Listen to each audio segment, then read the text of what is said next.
En mi opinión, la cuestión del instinto no puede ser psicológicamente tratada sin la de los arquetipos, pues lo uno condiciona lo otro.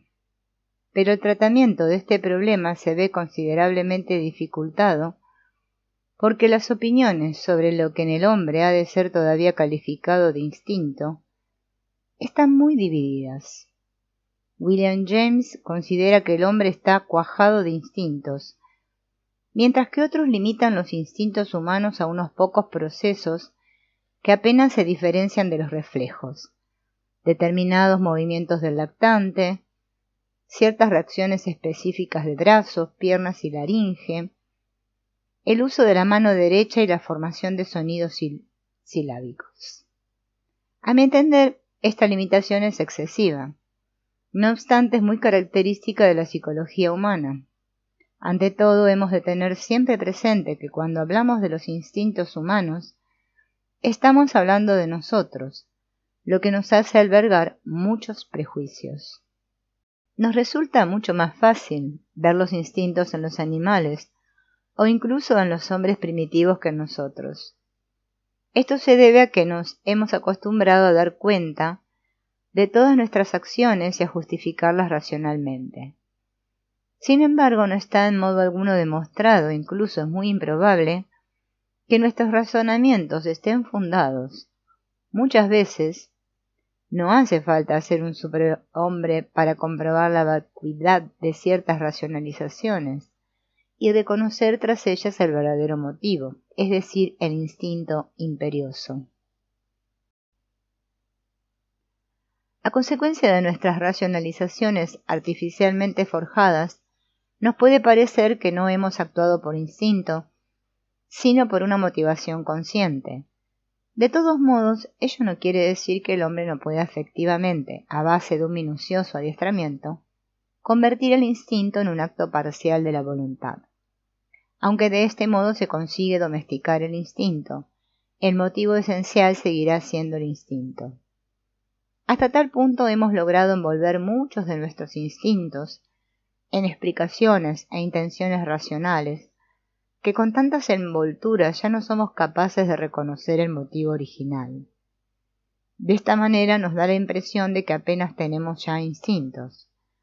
Pero si aplicamos el criterio recomendado por Rivers de la reacción desproporcionada, la all or none reaction, a la conducta humana, encontraremos numerosos casos en los que tienen lugar reacciones exageradas.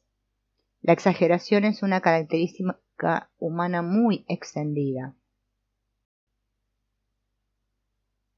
Por más que uno se esmere en justificar racionalmente su reacción, para lo cual siempre se encuentran pretextos, seguirá existiendo la exageración. ¿Y por qué uno no da o dice estrictamente lo necesario, o razonable, o correcto, o verdadero, sino que excede siempre? Pues porque en él se ha desencadenado un proceso inconsciente que discurre sin la intervención de la razón y por lo tanto o no alcanza o sobrepasa la medida de la motivación razonable. Este fenómeno es tan uniforme y regular que solo podemos calificarlo de instinto, pese a que, cuando se da el caso, nadie quiere reconocer su modo de actuar como instintivo. Por eso creo que la conducta humana está mucho más influida por los instintos de lo que habitualmente se supone, y que en este aspecto sucumbimos a unos juicios equivocados, que a su vez son consecuencia de la instintiva exageración del punto de vista racionalista. Los instintos son formas típicas de la acción, y siempre que se trate de formas de reacción, que se repiten uniforme y regularmente, estamos ante un instinto, independientemente de que éste vaya asociado o no a una motivación consciente. Del mismo modo que es discutible si el hombre posee muchos o pocos instintos, también lo es la cuestión, hasta el momento poco ventilada, de si posee o no muchas formas primigenias o arquetipos de reacción psíquica. A la hora de enfrentarnos a esta cuestión nos encontramos con las mismas dificultades que con la anterior. Tan acostumbrados estamos a operar con conceptos tradicionales que se dan por sobreentendidos, que ya ni nos damos cuenta de hasta qué punto estos conceptos están basados en los arquetipos de nuestra intuición. Las imágenes primigenias también están enmascaradas por la extraordinaria diferenciación de nuestro pensamiento. Del mismo modo que la biología solo suele reconocer unos pocos instintos en el hombre, así también la teoría del conocimiento ha reducido los arquetipos a relativamente pocas y lógicamente limitadas categorías del entendimiento.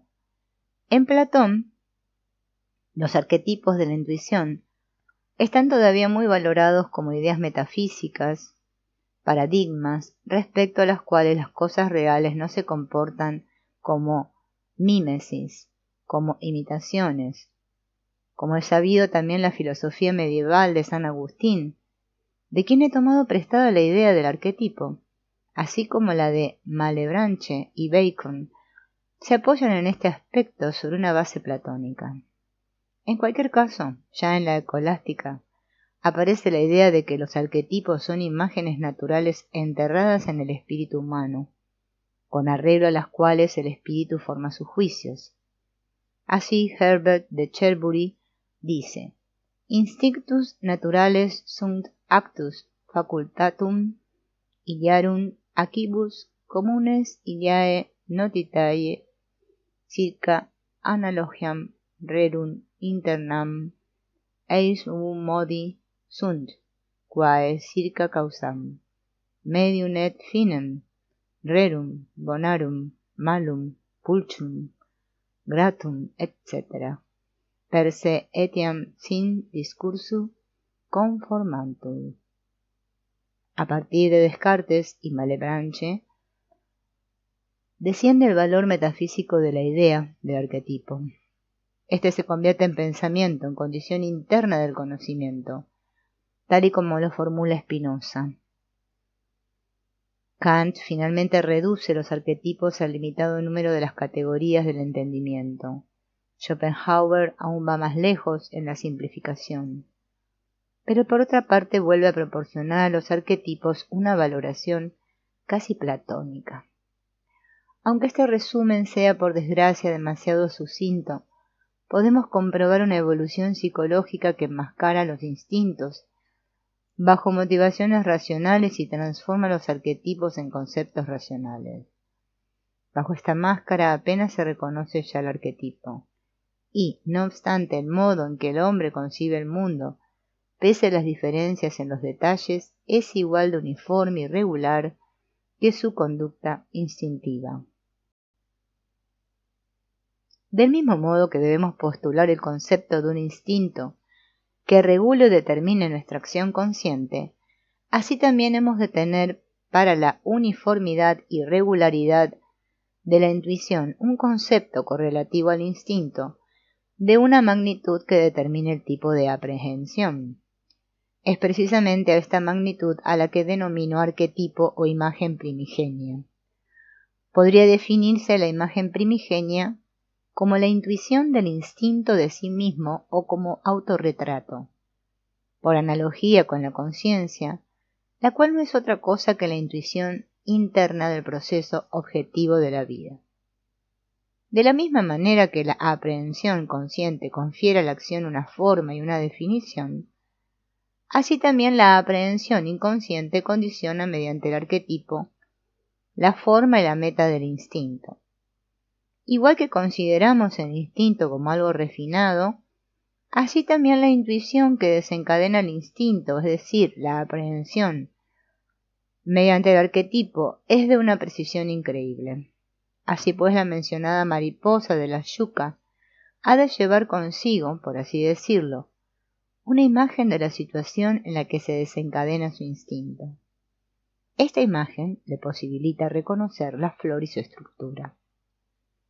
Del mismo modo que el criterio planteado por Rivers de la All or None Reaction nos ha ayudado a descubrir fácilmente la actividad del instinto en cualquier parte, quizá también nos ayude el concepto de la imagen primigenia a encontrar la actividad de la aprehensión intuitiva.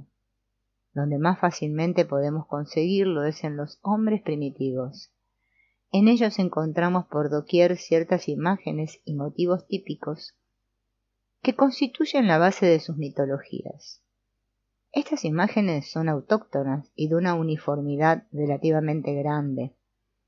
Así tenemos, por ejemplo, la idea de la fuerza y de la sustancia mágicas, de los espíritus y de su comportamiento, de los héroes y dioses y de su leyenda. En las grandes religiones de la tierra vemos el perfeccionamiento de estas ideas y al mismo tiempo su enmascaramiento mediante formas racionales. Incluso en las ciencias exactas aparecen estas ideas como las raíces de conceptos auxiliares, imprescindibles tales como la energía, el éter y el átomo. En la filosofía, Bergson nos proporciona el ejemplo de reanimación de una imagen primigenia mediante su concepto de la durée créatrice, que ya se encontraba en Proclo, y en su forma originaria en Heráclito. La psicología analítica ha de ocuparse a diario, tanto en sanos como en enfermos, de las molestas injerencias de las imágenes primigenias en la aprehensión consciente. Las exageraciones de la conducta basadas en la intromisión del instinto están provocadas por aprehensiones intuitivas, es decir, causadas por arquetipos, que dan lugar a impresiones demasiado fuertes y a menudo singularmente desfiguradas. Los arquetipos son formas típicas de la aprehensión, y siempre que se trate de concepciones que se repiten uniformes y regularmente, estamos ante un arquetipo, independientemente de si se reconoce o no su carácter mitológico. Lo inconsciente colectivo consta de la suma de los instintos y de sus correlatos, los arquetipos. Del mismo modo que el hombre posee instinto, así también posee imágenes primigenias. La prueba de ello las aporta principalmente la psicopatología, de aquellos trastornos mentales en los que brota lo inconsciente colectivo. Tal es el caso de la denominada esquizofrenia. En ella vemos con frecuencia la aparición de instintos arcaicos asociados a imágenes inequívocamente mitológicas. En mi opinión, es imposible decir qué es lo primero, si la aprehensión o el impulso a actuar. Me da la impresión de que los dos son una misma cosa, una misma actividad vital que para entenderla mejor nos vemos obligados a pensar por separado. Epílogo. En el transcurso de mi vida me he ocupado reiteradas veces del tema de esta breve ponencia, y las conclusiones a las que poco a poco me ha llevado mi reflexión las he formulado en un ensayo que surgió en 1946 a raíz de una conferencia pronunciada en el Congreso de Eranos. Dicho ensayo está publicado en el Eranos Handbuch bajo el título de El espíritu de la psicología. Allí podrá encontrar el lector todo el desarrollo del problema sobre el instinto y el arquetipo. La cuestión ha sido tratada desde el punto de vista biológico por Friedrich Alberdes en Die Wirklichkeit von Archetypen in den Instinkthandlungen der Tiere. La eficacia de los arquetipos en los actos instintivos de los animales.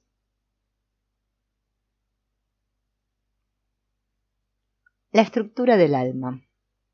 El alma, reflejo del mundo y del hombre, es de tal diversidad que se la puede contemplar y juzgar desde infinitos puntos de vista. Con la psique nos ocurre lo mismo que con el mundo. Sistematizar el mundo está fuera del alcance humano. De ahí que solo dispongamos de unas cuantas reglas para examinar los aspectos de interés.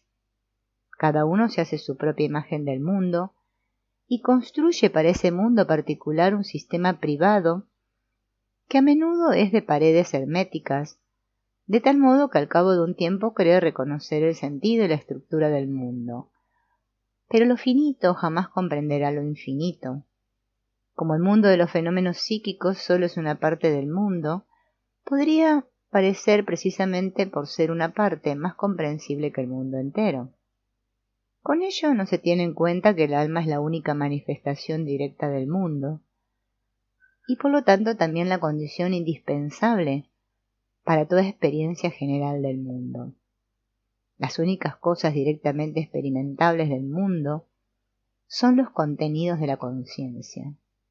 No es que yo quiera reducir el mundo a una idea del mundo, pero sí subrayar algo similar a cuando digo que la vida es una función del átomo del carbono. La analogía demuestra la limitación profesional a la que estoy sometido si quiero enunciar algo esclarecedor acerca del mundo o siquiera de una parte del mismo. Mi punto de vista, naturalmente, es el psicológico, y más concretamente el del psicólogo práctico, cuya tarea es intentar adentrarse rápidamente en el caótico desbarajuste de los estados anímicos más complicados. Mi punto de vista ha de ser forzosamente distinto al del psicólogo que puede investigar experimentalmente con toda tranquilidad un proceso psíquico aislado en el silencio del laboratorio. La diferencia es comparable a la que hay entre el cirujano y el histólogo. Tampoco soy un metafísico que tenga algo que decir acerca del ser en sí de las cosas, si son absolutas o cosas similares. Mis objetos caen dentro de los límites de la experiencia. Lo que yo necesito principalmente es comprender las condiciones complejas y poder hablar de ellas. Tengo que designar lo complicado de manera comprensible y saber diferenciar grupos de hechos anímicos. Estas diferenciaciones no deben ser arbitrarias, ya que tengo que conseguir comunicarme con el objeto, es decir, con mi paciente. Por eso estoy obligado a utilizar esquemas sencillos que, por una parte, reproduzcan satisfactoriamente las circunstancias empíricas y, por otra, conecten con lo universalmente conocido y encuentren así comprensión. Si ahora nos disponemos a agrupar los contenidos de la conciencia, comencemos con la siguiente frase. Nada está en el intelecto que no estuviera antes en los sentidos. Desde fuera, lo consciente parece afluir hacia nosotros como percepción sensorial. Vemos, oímos, palpamos y olemos el mundo y de este modo somos conscientes de él. La percepción sensorial nos dice que algo es, pero no nos dice qué es. Esto no nos lo dice el proceso de percepción, sino el proceso de apercepción. Este último proceso es muy complejo. No es que la percepción sensorial sea algo sencillo, pero su naturaleza compleja es menos psíquica que fisiológica. La complejidad de la apercepción, por el contrario, es psíquica. En ella podemos ver la cooperación de diferentes procesos psíquicos. Supongamos que oímos un ruido cuya naturaleza nos parece desconocida. Al cabo de un tiempo, nos damos cuenta de que ese ruido peculiar tiene que ser de burbujas de aire que suben por las tuberías de la calefacción. De este modo hemos reconocido el ruido. Este reconocimiento deriva de un proceso que se denomina pensar. El pensamiento nos dice qué es algo. Antes he calificado el ruido de peculiar. Cuando digo que algo es peculiar, me refiero al tono sentimental especial de la cosa. El tono sentimental supone una valoración. El proceso de reconocimiento se puede interpretar esencialmente como una comparación y diferenciación con ayuda de la memoria. Si por ejemplo veo un fuego, es el estímulo de la luz el que me proporciona la idea del fuego. Dado que en mi memoria hay archivadas numerosas imágenes del fuego, estas aparecen junto con la imagen del fuego recién adquirida, y por comparación y diferenciación de estas imágenes de la memoria, surge el reconocimiento, es decir, la constatación definitiva de la peculiaridad de la imagen recién adquirida. A este proceso se le denomina en el lenguaje común pensar. Otra cosa es el proceso de valoración. El fuego que veo provoca reacciones emocionales de índole agradable o desagradable. Asimismo, las imágenes de la memoria estimuladas aportan fenómenos concomitantes emocionales a los que se denomina tono sentimental. De esta manera, un objeto nos parece agradable, codiciable, bonito, feo, malo, abyecto, etc. El lenguaje común llama a este proceso sentir. El proceso de la intuición no es ni una percepción sensorial, ni pensar, ni sentir, pese a que aquí el lenguaje presente un poder de diferenciación francamente escaso. Uno puede exclamar, «Oh, ya estoy viendo cómo arde la casa entera». O bien, te aseguro, como 2 y 2 son 4, que si este lugar se incendia habrá una desgracia. O bien, tengo la sensación de que este fuego podría dar lugar a una desgracia. De acuerdo con el temperamento de cada cual, uno puede considerar su intuición como una visión clara y hacer de ella una percepción sensorial. Otro puede calificarla de pensamiento. Para tener claras las consecuencias habrá que reflexionar, dirá entonces. Un tercero, finalmente, bajo la impresión de su estado emocional, contemplará la intuición como un proceso sentimental. Sin embargo, la intuición, según mi interpretación, que no puede servir de norma, es una de las funciones básicas del alma, concretamente la percepción de las posibilidades existentes en una situación.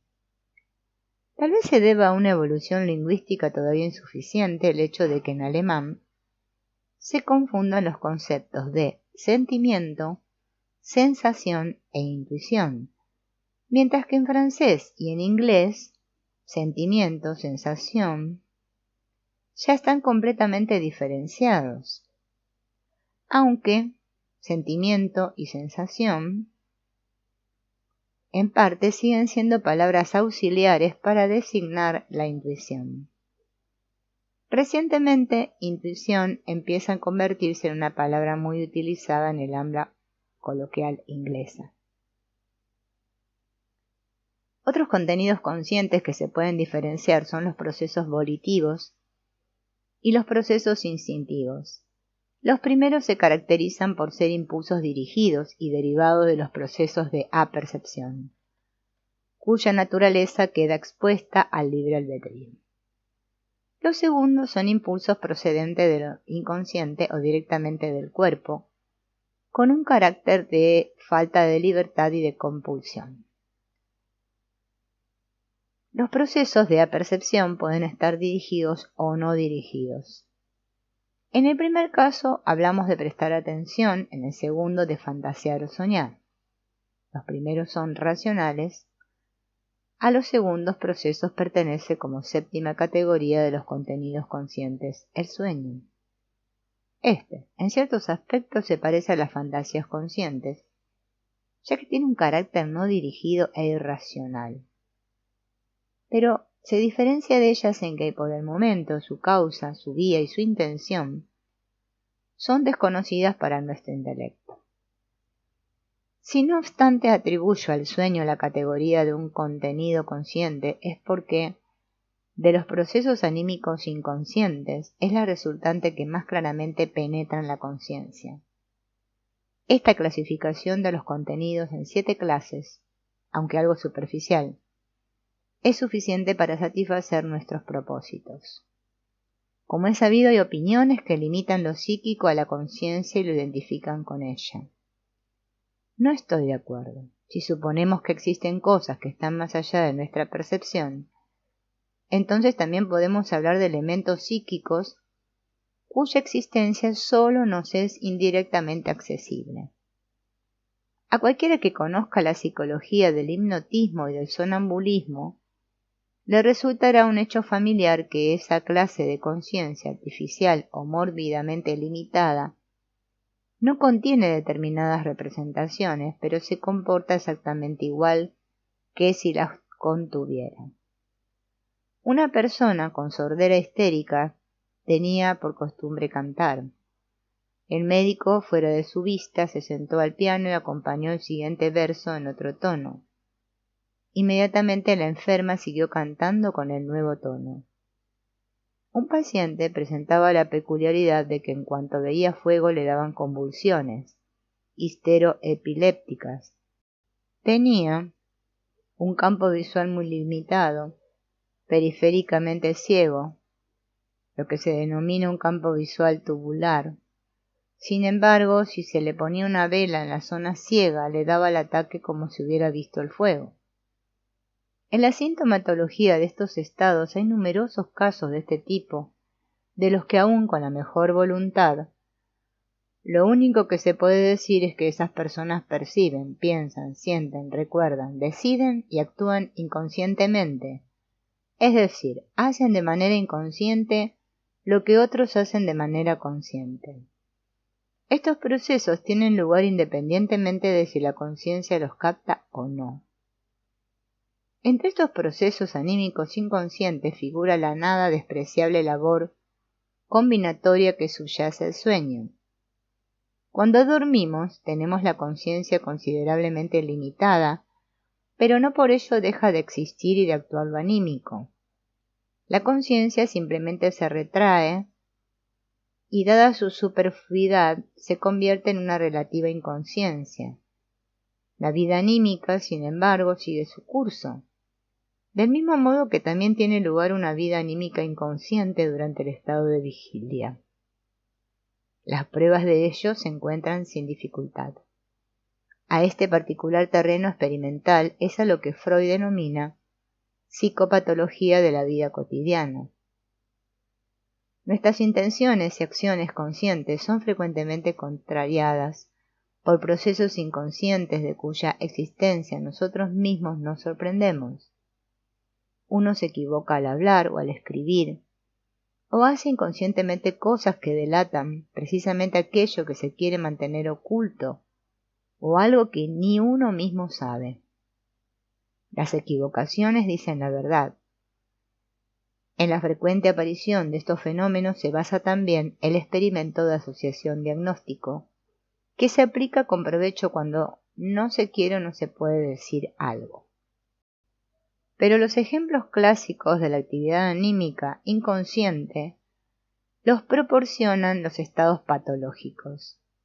Toda la sintomatología de la histeria, la neurosis obsesiva, las fobias y en gran parte también la demencia precoz o esquizofrenia, la enfermedad mental más frecuente, se basa en una actividad anímica inconsciente. De ahí que tengamos que hablar de un alma inconsciente. Esta, sin embargo, no es directamente accesible a nuestra observación. Si no, no sería inconsciente, solo puede ser inferida. Así que solo podemos emitir el siguiente enunciado. Es como si. Al alma pertenece también lo inconsciente. Por analogía con los diferentes contenidos conscientes, ¿podríamos hablar entonces también de contenidos de lo inconsciente? De este modo postularíamos, por así decirlo, otro tipo de conocimiento en lo inconsciente. No quiero entrar ahora en esta delicada cuestión que ya he tratado en otro contexto. Me limitaré a la pregunta de si podemos o no diferenciar algo en lo inconsciente. Esta pregunta solo puede ser respondida empíricamente, es decir, mediante otra pregunta. ¿Existen o no existen motivos plausibles para tal diferenciación? Para mí no hay ninguna duda de que todas las actividades que habitualmente tienen lugar en la conciencia pueden también desarrollarse en lo inconsciente. Hay muchos ejemplos en los que un problema intelectual que permanece sin resolver en el estado de vigilia se resuelve durante el sueño. Conozco, por ejemplo, a un perito contable que durante muchos días estuvo intentando en vano esclarecer una quiebra fraudulenta. Un día se quedó trabajando hasta medianoche sin hallar ninguna solución. Luego se fue a la cama. A las 3 de la madrugada su mujer le oyó levantarse y dirigirse a su despacho. Le siguió y vio cómo tomaba apuntes en su escritorio. Al cabo de un cuarto de hora volvió a acostarse. A la mañana siguiente no se acordaba de nada. Cuando se puso otra vez a trabajar, descubrió una serie de apuntes tomados de su puño y letra que esclarecían definitivamente el enmarañado caso. Llevo más de 20 años ocupándome en mi trabajo práctico de los sueños. He visto muchísimas veces cómo pensamientos que no habían sido pensados durante el día y sentimientos que no habían sido sentidos aparecían luego durante el sueño y de este modo alcanzaban indirectamente la conciencia. De todos modos, el sueño, como tal, es un contenido consciente. De lo contrario, no podría ser objeto de la experiencia directa. Pero en la medida en que saca a relucir materiales que antes eran inconscientes, estamos obligados a suponer que estos contenidos ya existían antes, por así decir, psíquicamente en estado inconsciente y solo en el sueño, se le aparecen a la conciencia limitada al denominado resto de conciencia.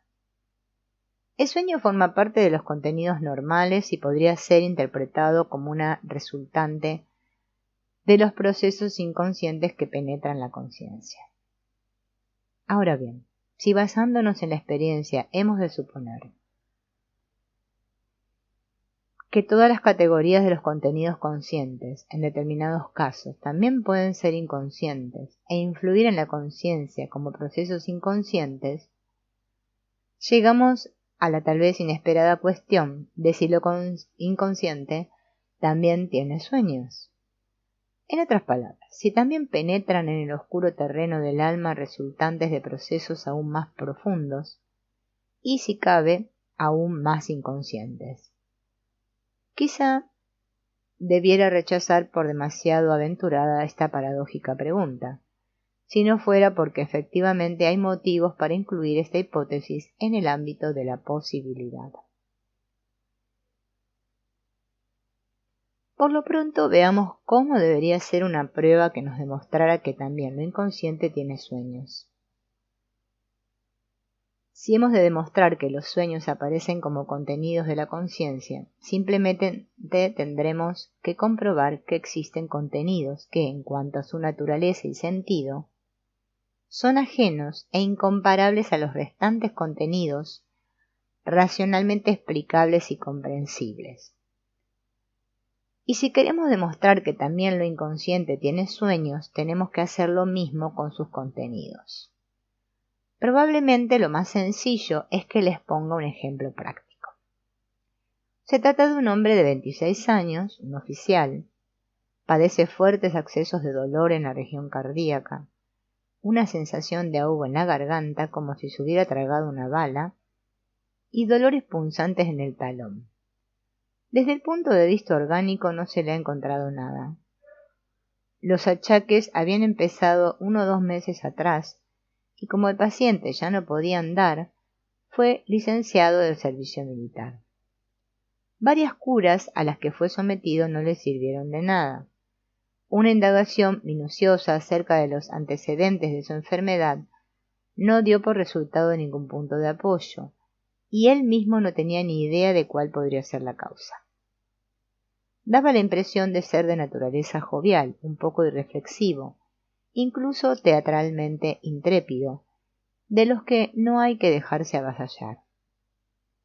Como la anamnesis no dio ningún resultado, le pregunté por sus sueños. Así se reveló inmediatamente la causa. Justo antes del comienzo de la neurosis, la chica de la que estaba enamorado le había dado calabazas y se había comprometido con otro. Toda esta historia me la había ocultado por ser irrelevante. Una estúpida. Sí, esa no quiere, te vas con otra y listo. A un tipo como yo le resbalan esas cosas. Esa era su manera de manipular su desengaño y su verdadero dolor. Ahora en cambio afloraron a la superficie sus afectos. De este modo le desaparecieron los dolores en el corazón, y después de derramar algunas lágrimas le desapareció también el nudo en la garganta.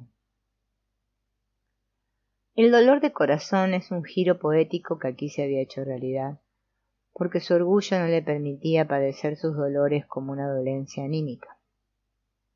El nudo en la garganta, el denominado globus hystericus, surge, como todo el mundo debería saber, por tragarse las lágrimas. Su conciencia sencillamente se había retirado de los contenidos que a él le resultaban penosos, de tal manera que éstos, abandonados a sí mismos, sólo podían alcanzar indirectamente la conciencia en forma de síntomas.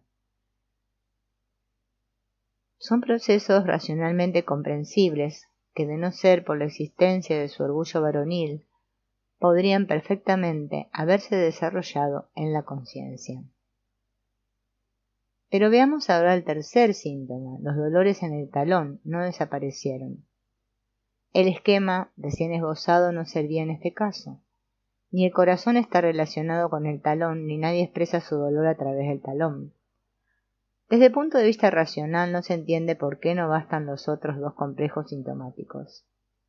Uno se podría quedar completamente satisfecho, incluso desde el punto de vista teórico, si con la toma de conciencia del dolor anímico reprimido se iniciara una tristeza normal y con ella la curación. Puesto que la conciencia del paciente no podía darme ningún punto de apoyo relacionado con el síntoma del talón, recurrí de nuevo al método anterior, a los sueños. El paciente había soñado que una serpiente le mordía en el talón y le dejaba paralizado. Este sueño proporcionaba visiblemente la interpretación del síntoma del talón. El talón le duele porque le ha picado una serpiente. Es un contenido extraño que no tiene nada que ver con la conciencia racional. Podíamos entender por qué le dolía el corazón, pero que también le doliera el talón superaba toda expectativa racional. Ante este hecho el paciente se mostraba perplejo. Aquí tendremos pues un contenido que penetra extrañamente en la zona inconsciente y que probablemente proceda de otro estrato más profundo que ya no está al alcance de la razón. La analogía más inmediata con este sueño es, sin duda alguna, su propia neurosis. La chica le había dado en su negativo un picotazo que le paralizó y le hizo enfermar. A partir de un análisis más detallado del sueño, surgieron otros pocos antecedentes que solo ahora le vinieron a la memoria al paciente. Había sido el favorito de una madre algo histérica que le había compadecido, admirado y mimado en exceso. Por esta razón tuvo luego dificultades en el colegio, ya que se volvió un poco afeminado. Más tarde adoptó de repente un ímpetu varonil y se alistó en el ejército, donde podía disimular su blandura mediante la intrepidez. También la madre en cierto modo le había paralizado. Es obvio que se trata de la misma serpiente que desde siempre fue amiga de Eva. Ellos te pisarán la cabeza y tú les morderás el talón, se dice en los descendientes de Eva en el Génesis, aludiendo a un himno egipcio mucho más antiguo que se solía leer o cantar, para su curación, a quien hubiera padecido una mordedura de serpiente. La vejez del dios hizo que le temblara la boca y que se le cayera la saliva a la tierra, y lo que escupió cayó al suelo. Isis lo amasó con la mano, junto con la tierra adherida. Formó con ello un respetable gusano y le dio una forma de lanza. No se lo enroscó vivo alrededor del rostro, sino que lo lanzó enrollado al camino por el que el gran dios solía pasearse, a su antojo por sus dos países. El venerable dios apareció radiante, acompañado por los dioses que servían al faraón, y dio un paseo como todos los días. De pronto le picó el respetable gusano. Le castañaron las mandíbulas, le tembló todo el cuerpo y el veneno se apoderó de su carne, como el Nilo se apodera de su comarca. El conocimiento consciente que el paciente tenía de la Biblia era lamentablemente mínimo. Probablemente hubiera oído hablar alguna vez, sin prestar demasiada atención, de la picadura de la serpiente en el talón y luego lo había olvidado. Pero su inconsciente profundo lo había oído y no lo había olvidado. Y lo había vuelto a recordar en el momento oportuno. Un inconsciente al que le gusta expresarse en términos mitológicos, porque este modo de expresión se ajusta a su naturaleza. Pero, ¿a qué clase de espíritu se ajusta el modo de expresión simbólico o metafórico? A un espíritu primitivo cuyo lenguaje no posee ideas abstractas, sino meras analogías con la naturaleza y con la no naturaleza. Este espíritu de venerable antigüedad es tan ajeno a esa psique que da lugar a dolores de corazón y globus, como un brontosaurio a un caballo de montar. El sueño con la serpiente nos revela un fragmento de la actividad psíquica que ya no tiene nada que ver con la individualidad moderna del soñante. Esta actividad tiene lugar en un estrato más profundo, si se le puede llamar así, y solo su resultante aflora a un estrato superior en el que están los afectos reprimidos, tan ajena a ello como un sueño a la conciencia. Y así, como tenemos que emplear determinada técnica analítica para entender un sueño, necesitamos conocer mitología para poder comprender el sentido de un fragmento procedente de estratos más profundos.